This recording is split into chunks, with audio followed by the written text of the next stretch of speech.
In my previous Marlin Dark video, you guys asked for this a ton. Can it be done? Here it is, the Marlin 1895 Dark with wood furniture.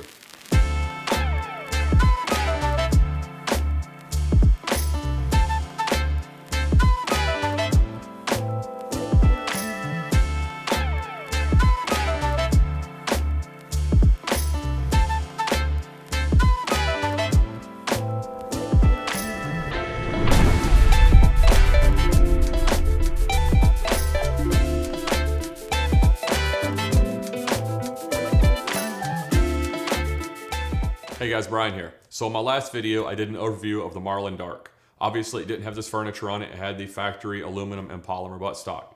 Well, a lot of you guys asked, can I put traditional furniture on that firearm? I was going to cover this in the Will It Fit video, but I had so many questions, I figured I would do a video dedicated just to this for you guys because it just kept coming up. So, it's not just pop some screws out, pop it on, except for the buttstock. That's a single screw and you're done. The forend or handguard is where things change up quite a bit because with the aluminum, it is a wider opening than the standard wood. So as you can see, the tenon for the aluminum handguard is quite a bit wider than the tenon for a wood handguard. The tenon is going to be the first hurdle you come to when it comes to changing over the handguard. The second is going to be coming up with a factory end cap for a wood handguard. This one comes off an SBL or the Trapper, I can't remember which, but it's obviously stainless. This one was stainless, but I had it Cerakoted black for another project. I no longer use it for that, so I had it sitting in my box of takeoffs, and I was able to put it on here. Because I do so much of this work with different guns, I have a variety of tenons, I have end caps for different calibers. I've got a lot of different stuff laying around, and this is why I hold on to it, so I can utilize it for other projects. If you don't have access to a factory tenon for a wood handguard and an end cap, you can't do this. I'm sorry, guys. I have not been able to find these tenons very easily. I've looked everywhere online. I did find one that was about 40 bucks, which is ridiculous, but I understand it because you can't get them anymore. I did some searching and I was able to find some end caps on Gunbroker for around $30, I think, and they came with a handguard, but they did not come with a tenon. So obviously it was the same store selling them. Obviously that person is switching over to Midwest handguards or Ranger points and not using the new tenon with the Ranger points. And in doing so, they are selling off all of the wooden handguards with the end caps because they don't need them. It doesn't come with the screws and it doesn't come with a tenon. So you've got to come up with a tenon. The screws, however, are okay. They will work. This is the stainless screw. This is the big tenon.